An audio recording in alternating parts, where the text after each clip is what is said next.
والصلاة والسلام على رسول الله وعلى آله وصحبه ومن والاه. أما بعد، السلام عليكم ورحمة الله وبركاته. الحمد لله في هذه الليلة نجتمع لمدارسة كتاب اللمع للإمام أبي إسحاق إبراهيم بن علي الشيرازي رحمه الله. وقد توقفنا في الدرس الماضي عند قول مصنف رحمه الله: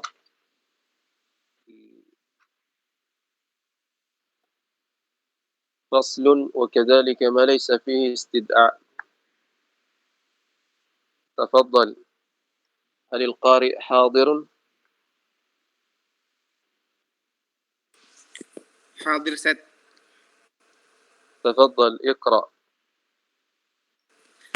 بسم الله الحمد لله والصلاة والسلام على أشرف الأنبياء والمرسلين نبينا محمد وعلى آله وأصحابه ومن تبعهم بإحسان إلى يوم الدين. أما بعد، يقول المؤلف رحمه الله تعالى: فصل: وكذلك ما ليس فيه استدعاء كالتهديد عز وجل اعملوا ما شئتم، والتعجيز كقوله تعالى: قل فأتوا بعشر سور مثله مفتريات، والإباحة مثل قوله تعالى: وإذا حللتم فاصطادوا، فذلك كله ليس بأمر.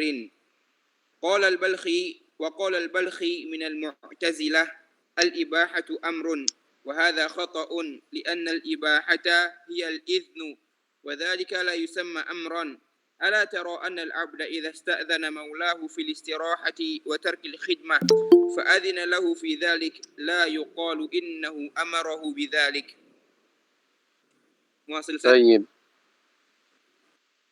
Baik. Pada pertemuan yang lalu kita telah menjelaskan tentang makna amr baik secara bahasa maupun secara istilah. Dan secara istilah muallif rahimahullah menjelaskan bahwasanya yang namanya amr itu adalah qaul yastad'i ay yatlubu al-amiru bihi al-fi'la. Jadi mesti amr itu berupa qaul, bukan berupa fi'il. Yastad'i al-amiru bihi al-fi'la. Jadi meminta dengan qaul tersebut untuk mewujudkan sebuah perbuatan dari orang mimman huwa dunahu, dari orang yang levelnya lebih di bawah darinya. Artinya beliau mensyaratkan al-ulu. Jadi seorang amir mesti dia memiliki level yang lebih tinggi dibandingkan orang yang diperintah. Ini ulu. Kita juga telah menyinggung tentang makna isti'la. Kalau isti'la lebih kepada sifat yang melekat kepada mutakallim itu sendiri. Jadi seperti sifat yang melekat kepada kalam. Jadi dia misalkan mengungkapkan diri, misalkan ingin memerintah dengan suara tinggi atau dengan kecongkakan dan sebagainya. Bukan mengharuskan orang tersebut memiliki level yang lebih tinggi daripada yang diperintah. Berbeda dengan amir ini, yang berbeda dengan ulu ini. Pada ulu, itu mesti orang yang memerintah ini memiliki level. Artinya mutakallim itu sendiri memiliki level yang lebih tinggi daripada yang diperintah. Juga kita telah menyinggung bahwasanya fi'il bisa disimpulkan dari apa yang disebutkan oleh mu'allif rahimahullah. Qaulun. Jadi kalau fi'il ada yang menunjukkan kepada makna amr, itu berarti min qibalil majaz. Karena qaul itu adalah haqiqah.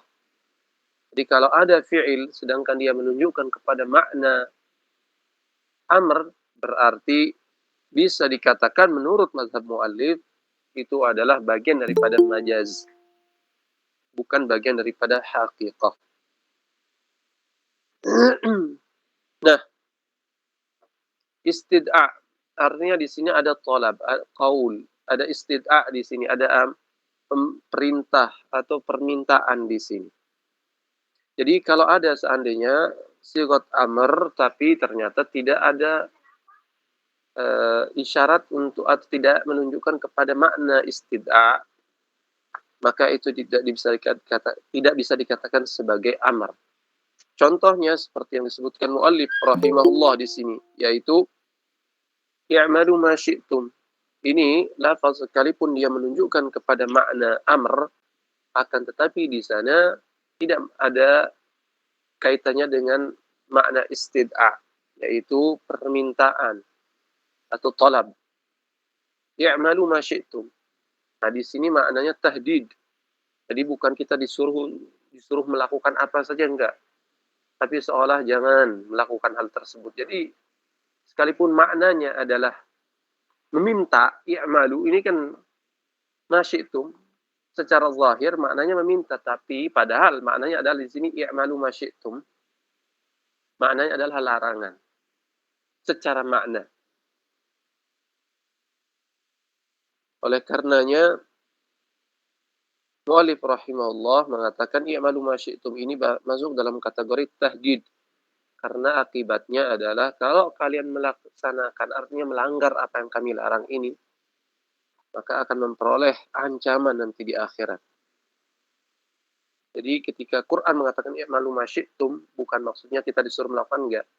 Jadi ketika kita menasehati anak misalkan, naik ke atas pohon misalkan. Lalu kita katakan, ayo naik-naik, misalkan, ayo naik ke pohon. Maksudnya adalah terserah misalkan mau naik atau enggak, padahal kita melarang. Khawatir kalau dia nanti naik, maka dikhawatirkan bisa jatuh. Jika jatuh, maka akibatnya adalah merugikan dirinya sendiri. Nah, begitu juga maksud dari i'malu ma syi'tum dalam ayat ini. Kemudian wa ta'jiz, qul fa'tu bi asyri suwarin mithlihi muftarayatin. Karena nggak mungkin seseorang bisa mendatangkan ayat atau surat seperti Al-Quran. Jadi perintah Al-Quran ini sekalipun menantang mereka untuk mendatangkan sepertinya, ini sebenarnya tantangan yang tidak mungkin akan mereka bisa penuhi. Hanya bilang ta'jiz ini.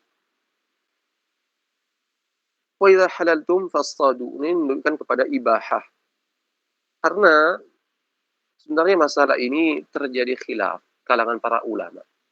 Apakah katanya idza warada an-nahyu idza warada al-amru ba'da an-nahyi hal yaqtadi al-ibahah atau tidak?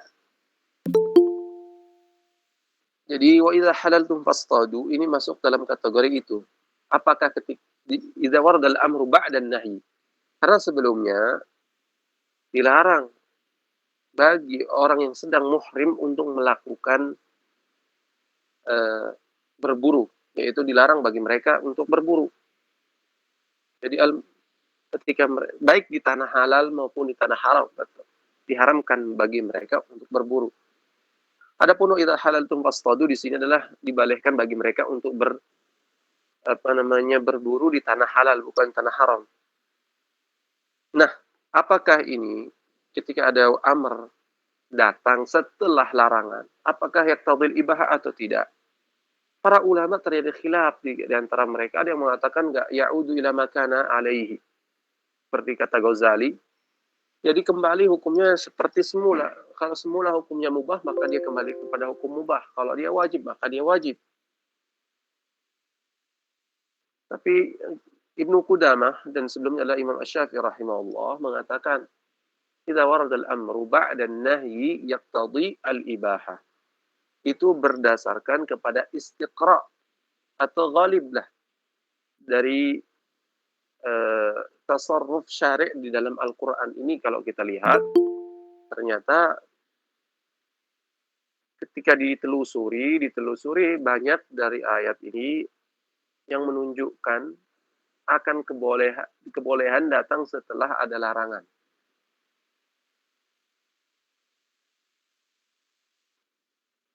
Oleh karenanya katanya al-amru idza warada al-amru ba'da an-nahyi yaqtadi al-ibahah.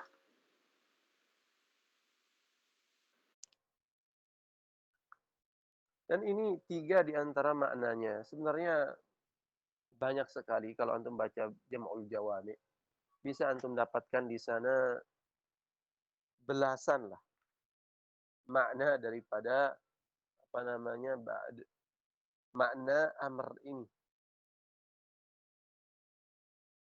Maknanya takwin misalkan, "Qul kunu qiradatan kunu qiradatan khasi'in." Takwin maknanya.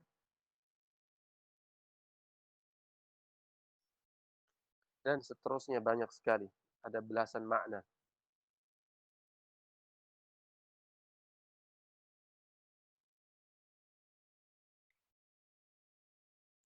Lalu muallif rahimahullah menyinggung masalah apakah ibaha ini termasuk amr atau tidak.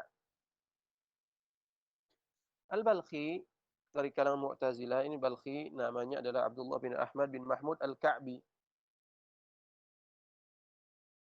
merupakan di antara salah satu imam di kalangan Mu'tazilah.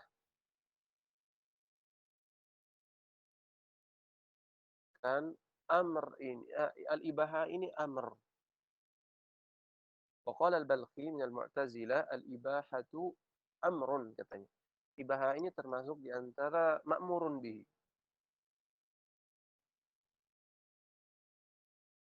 Lalu dibantah oleh Imam Asy-Syirazi rahimahullah, wa hadza khata' katanya. Bagaimana ibaha amr? Barangkali mereka yang mengatakan bahwasanya ibahah ini termasuk amr adalah min haitsu i'tiqad. Jadi kita diperintah oleh Allah katanya untuk meyakini. Nah, perintah meyakini kalau ini termasuk amr, maka ibahah menjadi amr. Kalau gitu cara logikanya maka seluruh seluruh apa namanya apa yang diperintah oleh Allah Subhanahu wa taala baik itu mandub jadi amandu wajib itu jadi amr semua.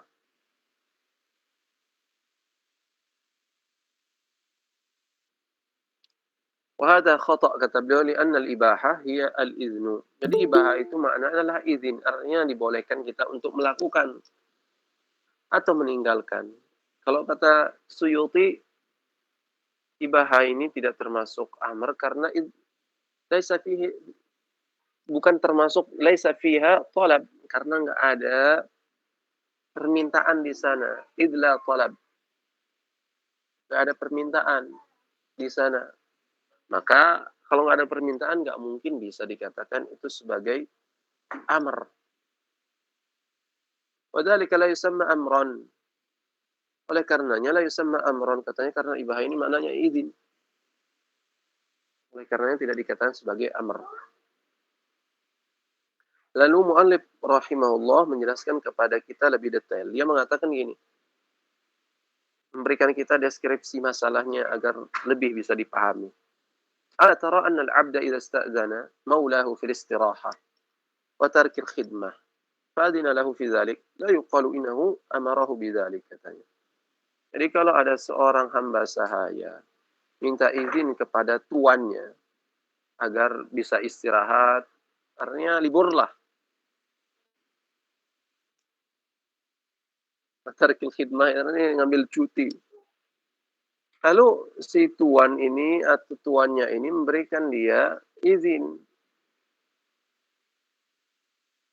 Tidak dikatakan izinnya itu bahwasanya dia diperintahkan untuk istirahat. Iya, betul. Jadi ketika dia minta izin bukan berarti si tuan ini mengatakan kamu istirahat saja, enggak. Tapi ya sebatas sebagai izin saja. Kebolehan saja, boleh dia ambil, boleh juga tidak. Oleh karenanya hukum taklifi ini kan dibagi menjadi dua secara umum, al-iqtida' wa takhir. Jadi khitabullah al-muta'alliq bi af'alil mukallafin bil iqtida' aw takhir. Sebagian menambahkan awil wad'i. Anggap misalkan bil iqtida' aw takhir. Berarti perintah ini, apa muta'alliq ini imma iqtida'. Iqtida' ini maknanya talab. Nah, takhir ini adalah ibahah.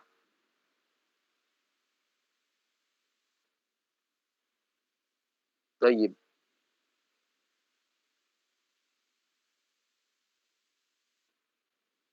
Iqra. ثم يقول المؤلف رحمه الله تعالى فصل وكذلك ما كان من النظير للنظير ومن الأدنى للأعلى فليس بأمر وإن كان صيغته صيغة أمر وذلك كقول العبد لربه اغفر لي وارحمني فإن ذلك مسألة ورغبة.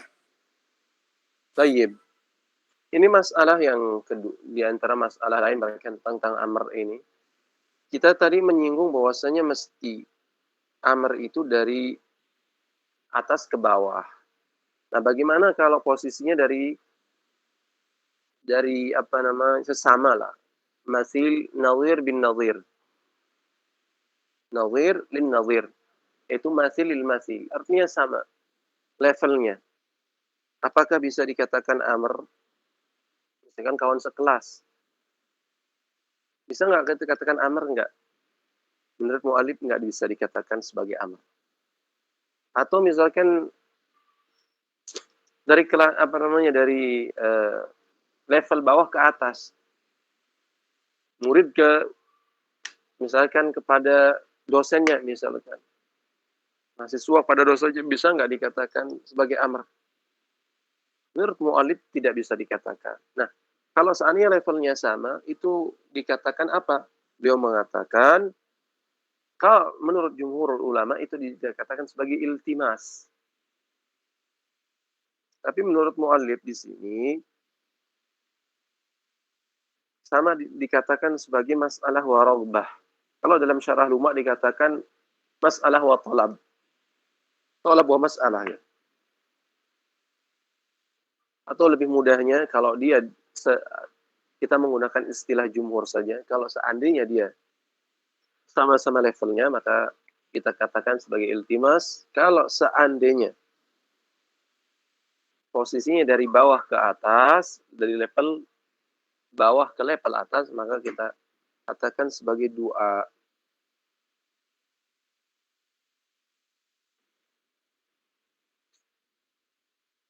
Contohnya misalkan, kalau seorang hamba meminta kepada Allah Subhanahu wa taala, Rabbighfirli warhamni wahdini wa'afini wa'fu anni misalkan. Ini kan lafaz amr. Apakah bisa dikatakan sebagai amr hakikatan atau enggak? Saya enggak bisa. Ini dikatakan sebagai doa. Kalau bahasa mu'allif ini sebagai masalah. Ya, doa itu maksudnya permintaan masalah.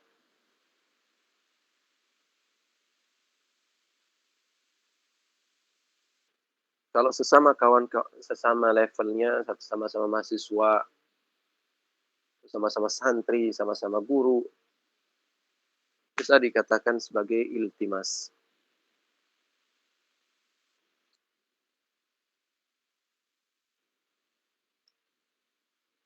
تفضل.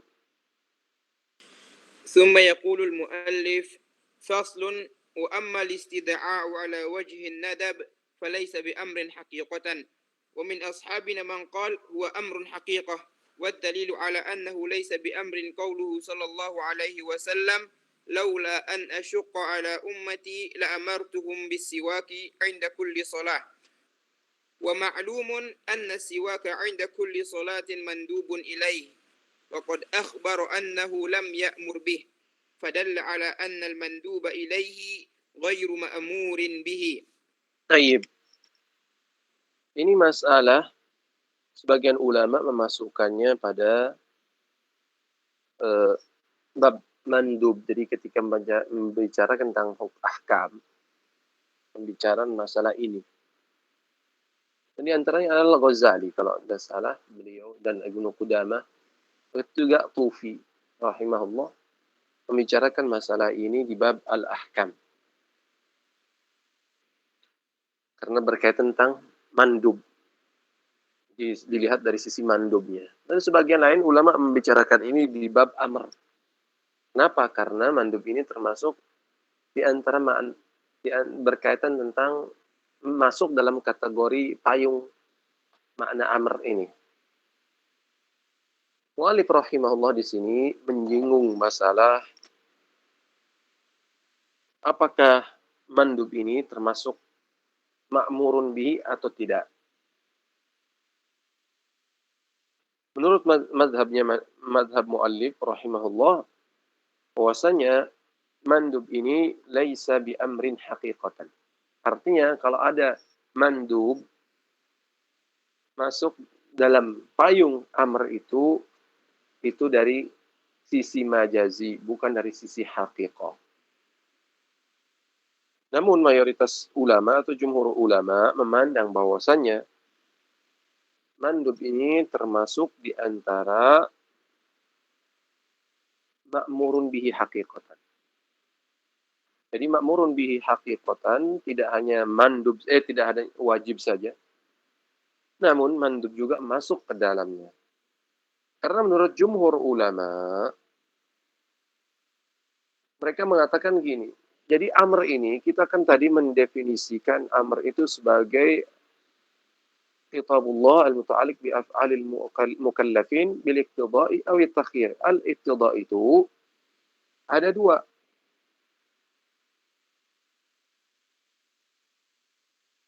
Jadi iqtida' itu ada dua, imma jazim atau ghairu jazim. Maksudnya iqtida' di sini adalah talab. Jazim atau ghairu jazim. Jadi ada dua, talabut tarki atau talabul fi'li. Nah, yang mandub ini termasuk talabul fi'li. Jadi talabul fi'li ini ada jazim, ada ghairu jazim. Berarti mandub ini termasuk dalam kategori amr haqiqatan. Sekalipun katanya perbedaan dia dengan yang jazim itu adalah kalau yang meninggalkan amr ini tidak berdosa. Hanya saja sisi untuk melakukannya itu jauh lebih unggul dibanding sisi meninggalkannya. Jadi dengan demikian mandub ini termasuk amr haqiqatan, ma'murun bihi haqiqatan. Kenapa? Karena dia masuk dalam jins amr ini. Karena amr terbagi jadi dua, yaitu talab. Jadi amr itu maknanya iqtida'. Iqtida' itu iqtida'u al-fi'li dengan iqtida'u at-tarki. Nah, mandub ini termasuk di antara iqtida'ul fi'li. Sekalipun dia tidak termasuk yang jazim, tapi termasuk yang ghairu jazim. Dengan demikian bahwasanya dia termasuk di antara ma'murun bihi haqiqatan. Juga mandub ini termasuk ketaatan, ta'ah. Kalau dia ta'ah berarti dia seperti wajib. Wajib juga merupakan ketaatan. Kalau dia ketaatan maka ma'murun bihi.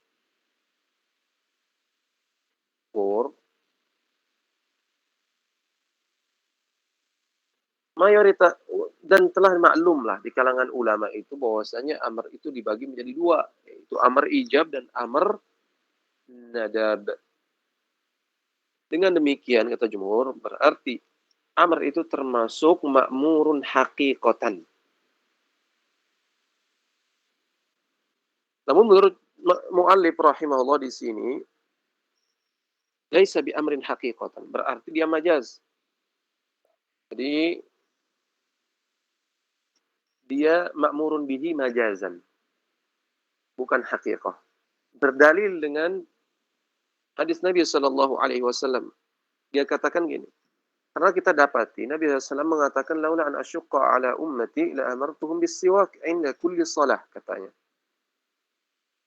Ini katanya siwak merupakan perkara yang sangat-sangat dianjurkan oleh syara. Namun Nabi SAW sekalipun menganjurkannya, tidak memerintahkannya. Dan itu dikatakan la amartuhum bis-siwak inda kulli shalah. Laula an asyqa ala ummati la amartuhum bis-siwak inda kulli shalah, katanya. Sekalipun mandub artinya dianjurkan untuk melakukannya, tapi Nabi SAW tidak memerintahkannya. Kalau Nabi SAW memerintahkannya, berarti dia menjadi wajib. Dan ternyata Nabi SAW tidak memerintahkannya. Artinya tidak dia menjadikan wajib. Kalau demikian, maka bisa disimpulkan mandub ini bukan termasuk ma'murun bihi, katanya. Hakikatan. Akan tetapi dia ma'murun bihi majazan. Sebab khilaf ini bermuara kepada apakah amr ini amr ini hakikatun fi madza?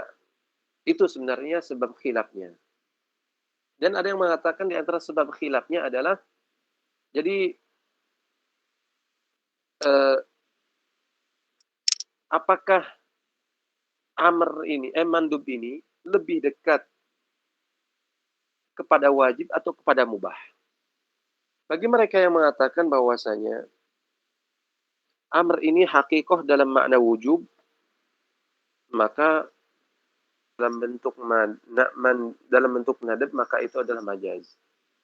Kalau ada yang mengatakan bahwasanya mandub ini mutaraddid bainal wujubi wal ibahah, katanya. Karena apa? Kalau kita lihat dari sisi bahwasanya amr ini merupakan perkara yang diperintahkan, maka dia lebih dekat kepada makna wajib. Tapi kalau kita lihat dari sisi lain bahwasanya amr ini boleh untuk ditinggalkan, maka dia lebih dekat kepada ibahah. Khilafnya dan taujihnya.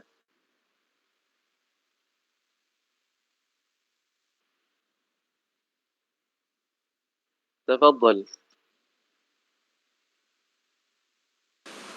ثم يقول المؤلف رحمه الله تعالى فصل للأمر صيغة موضوعة في اللغة تقتضي الفعل وهو قوله افعل وقالت الأشعرية ليست للأمر صيغة والدليل على أن له صيغة أن أهل اللسان قسموا الكلام أقساما فقالوا في جملتها أمر ونهي فالأمر قولك افعل والنهي قولك لا تفعل فجعلوا قوله افعل بمجرده أمرا فدل على أن له صيغة.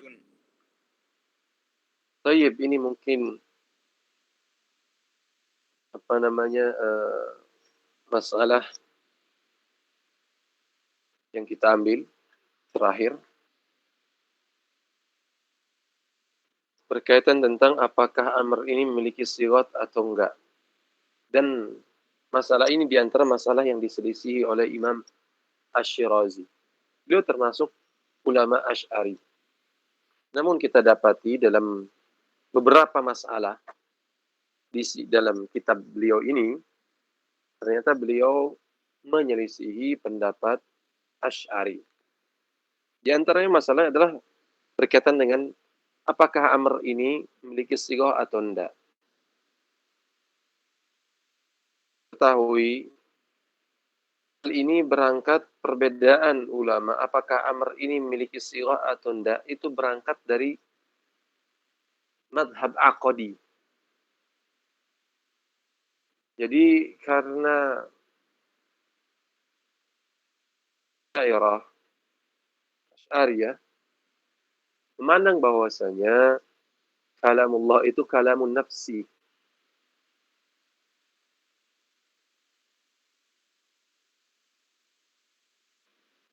Jadi kalam an-nafsi ma'nan qa'im bidah. Jadi ma'nan qa'imun bin nafs. Kalam an-nafsi.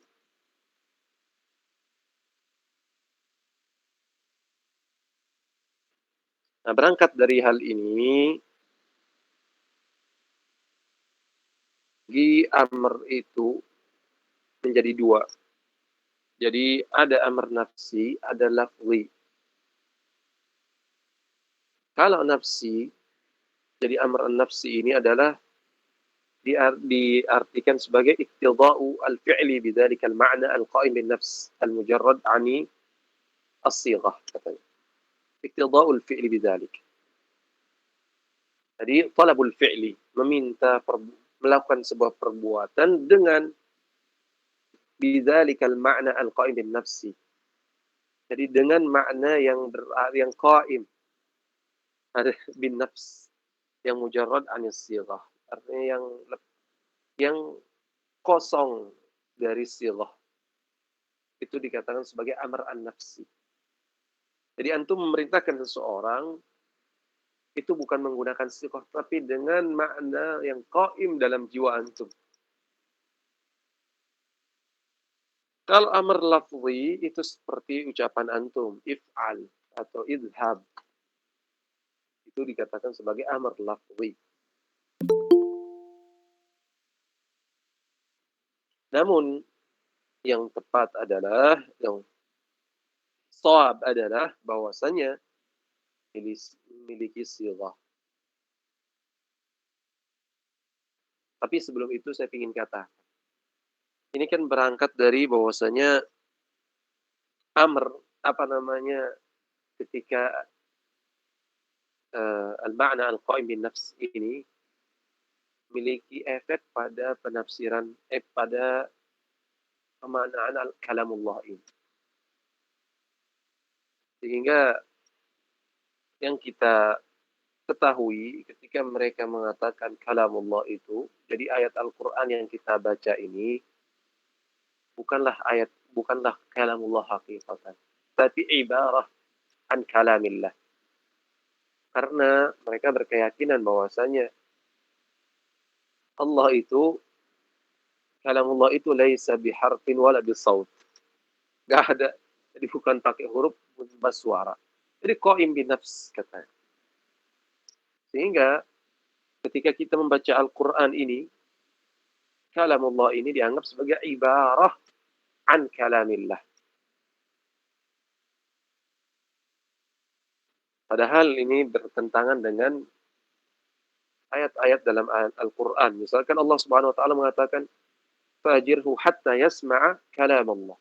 Allah Subhanahu wa taala mentansis di sini kalam Allah, bukan ibarah an kalamillah.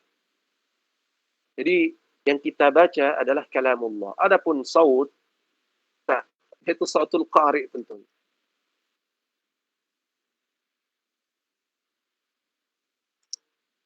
Kalaupun ada katanya, mereka mengatakan misalkan, tapi kita dapati katanya kalam ini juga termasuk dikategorikan sebagai kalamun nafs. Contohnya, katanya, Allah Subhanahu wa taala mengatakan wa yaquluna fi anfusihim. Nah, ini katanya. Buktinya ini adalah kadang kalam itu jiwa disifati atau maaf, kalam itu kadang terbetik dalam jiwa. Kalamun nafs ini katanya wa yaquluna fi anfusihim laula yu'adzibunallah. Kita katakan, jadi pada hukum asalnya kalam dalam Al-Qur'an itu dimaksudkan adalah kalam yang zahir. Adapun kalau seandainya dia datang, misalkan dimaksudkan adalah kalam nafs, biasanya dia datang dalam bentuk. Oleh karenanya Allah Subhanahu wa taala ketika mengatakan wa yaquluna fi anfusihim. Fi anfusihim. Ini namanya memalingkan dari makna aslinya yang seharusnya dalam bentuk lisan. Jadi dalam Al-Quran pada umumnya kalau dikatakan yaqulu, misalkan kalam, itu adalah kalamul lisan. Adapun kalau dia datang dalam bentuk maksudnya adalah kalamun nafs, biasanya dia muqayyad, disebutkan dengan fi anfusihim. Nah, itu perlu diperhatikan. Jadi, apa yang disampaikan oleh mu'allif rahimahullah di sini, bahwasanya amr itu memiliki sighah yang dibuat atau yang ada dalam bahasa itu betul adanya, dan itu adalah yang hak.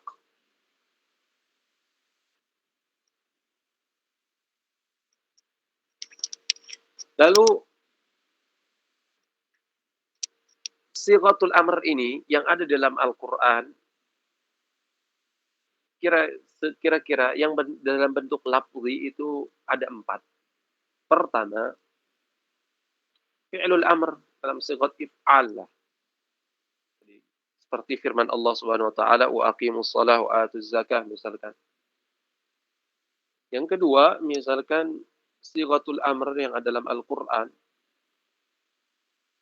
mudhari'. Jadi fi'il mudhari' yang majzum dengan lamul amr. Misalkan Allah Subhanahu wa taala mengatakan, "Falyahdharil ladzina yukhalifuna an amrihi." Misalkan. Fal di sini lamul amr. Kemudian juga isim fi'il amr. Isim fi'il amr.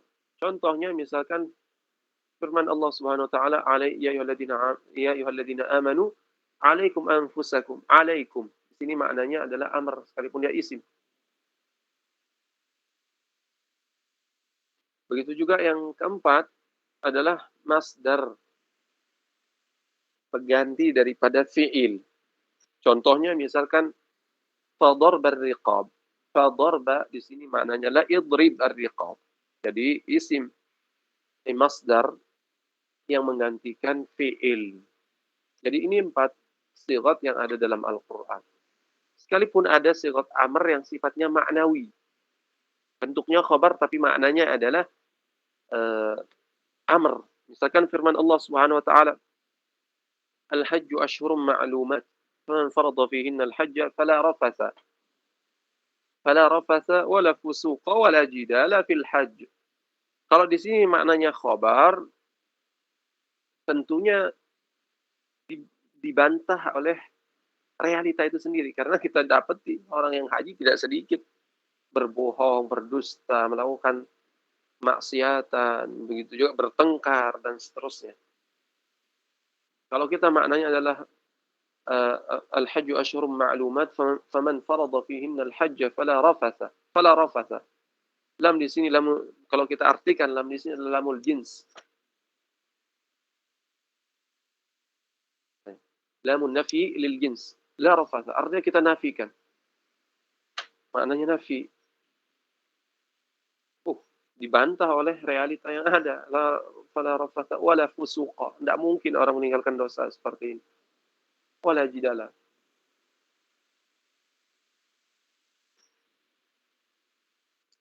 Ya.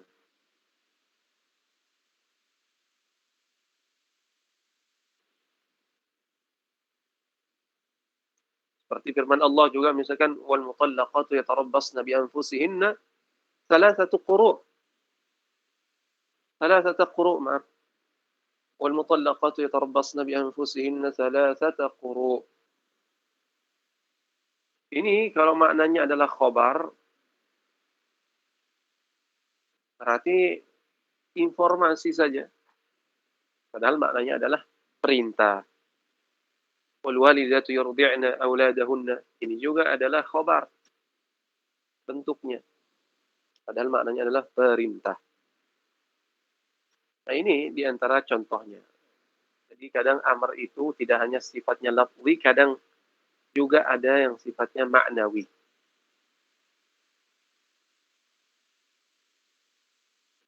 Bahkan di antara contoh misalkan khobar yang sifatnya amr yang sifatnya maknawi.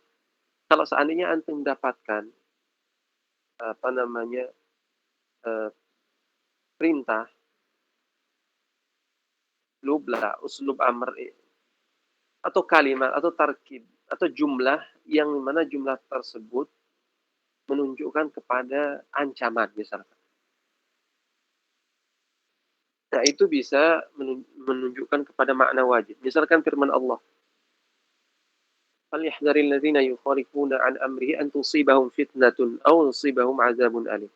Di sini Allah Subhanahu wa taala mengancam an tusibahum fitnatun aw tusibahum adzabun alim. Ini bisa maknanya adalah perintah sebenarnya agar kita senantiasa mengikuti Nabi Shallallahu alaihi wasallam. Begitu juga misalkan ketika Allah Subhanahu wa taala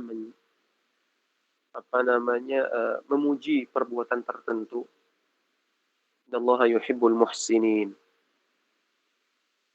Sekalipun nggak sampai tingkatan wajib, tapi di sini maknanya amr. Jadi kita disuruh untuk berbuat ihsan. Innallaha yuhibbul mutahhirin, misalkan. Ini juga termasuk di antara amr, sekalipun nggak sampai derajat wajib.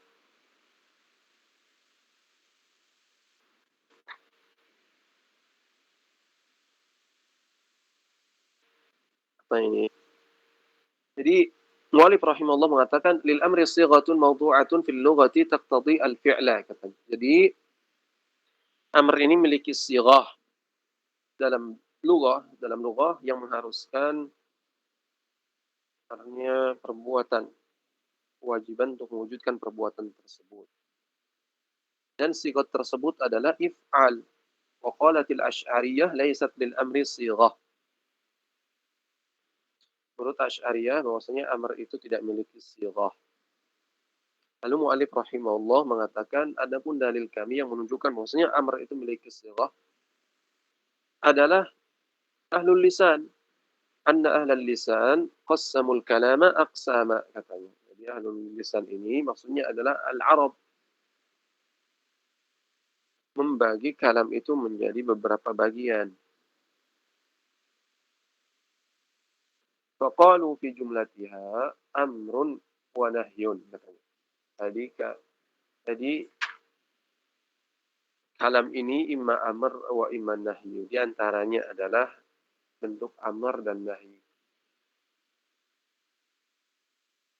Adapun amr itu contohnya adalah if'al. Wan nahyu contohnya adalah la taf'al. Jadi mereka jadikan ucapan if'al itu maka menunjukkan bahwasanya amr ini memiliki sighah dan itulah mungkin kajian kita pada malam hari ini.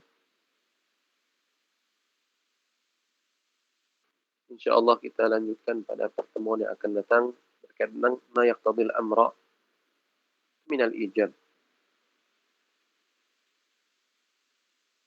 Mungkin kalau ada yang ingin ditanyakan, tafadhal.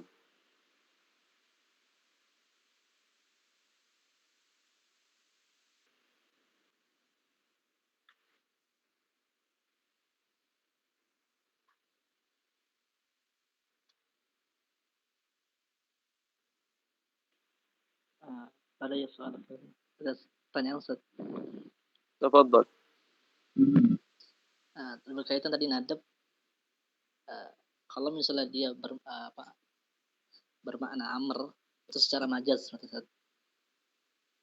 Adapun dia bermakna ibahah juga dia secara majaz juga, Ustaz. Apa itu, maaf? Mungkin bisa diulangi? An-nadab tadi, Ustaz. Ya. Terkadang dia yang antum katakan tadi bahwasanya maknanya amr itu secara majaz, Ustaz. Itu menurut mu'allif rahimahullah. Kalau jumhur mengatakan haqiqah. Berarti menurut mu'allif juga bisa bermakna ibahah secara majaz juga, Ustaz. Amr itu? Iya. Enggak. Bagaimana ibahah dikatakan sebagai amr? Dia aslan bukan amr. Itu hanya pendapat dari kalangan Mu'tazilah. Adapun jumhurul ulama seluruhnya lah mengatakan bahwasanya ibahah itu bukan termasuk amr. Karena mereka membagi kitabullah ini imma iqtida atau at-takhir. Nah, takhir ini bukan termasuk iqtida. Artinya bukan dia termasuk tolab. Bagaimana mungkin ibahah bisa dikatakan sebagai amr?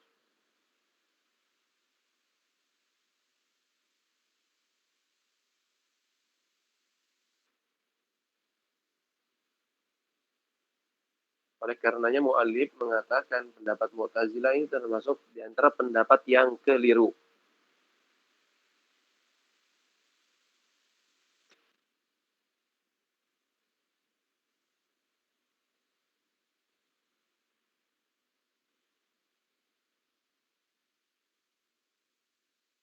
Baik, ada yang lain?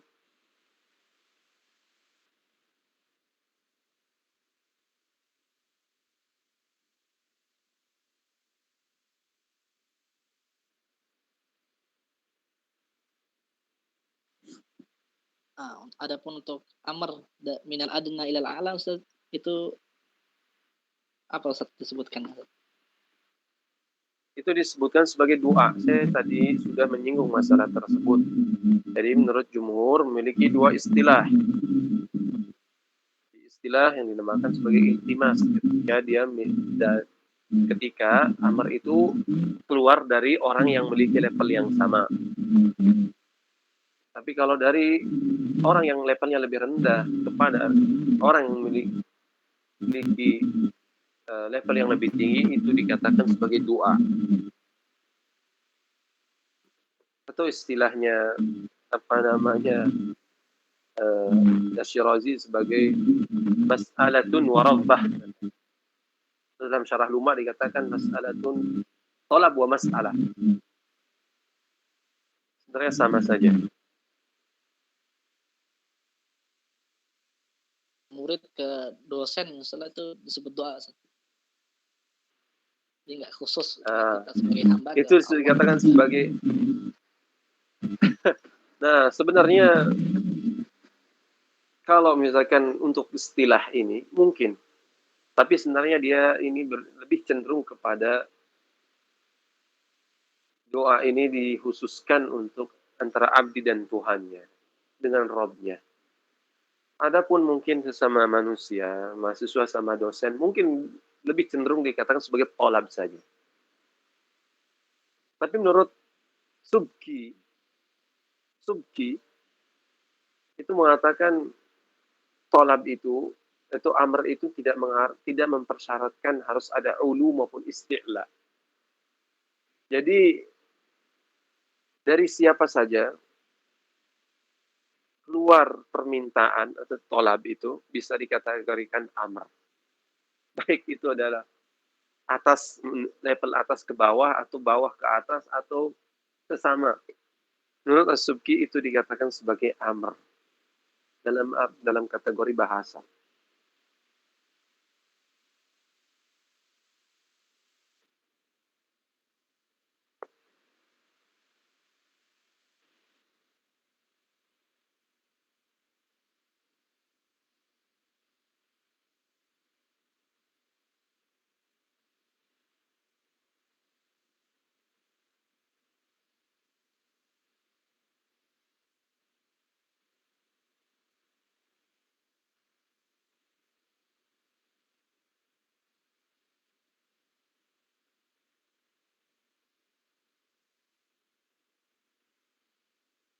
Tayyib, sepertinya kita cukupkan kajian kita insyaallah pada malam hari ini. Mohon maaf ini seharusnya masih saya lanjutkan kajiannya karena kondisi saya kurang fit sebenarnya ini. Jadi kenapa saya cepatkan kajiannya tidak terlalu banyak? Karena kondisi saya kurang fit. Kemarin panas, pilek dan agak-agak. Jadi makanya saya cepatkan. Tapi insya Allah kita lanjutkan pada pertemuan yang akan datang. Mudah-mudahan insya Allah kita bisa. Jazakumullah khairan katsira. Subhanakallah wa bihamdika asyhadu an la ilaha illa anta astaghfiruka wa atubu ilaik.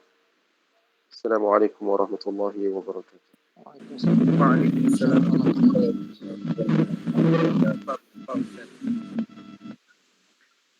warahmatullahi wabarakatuh.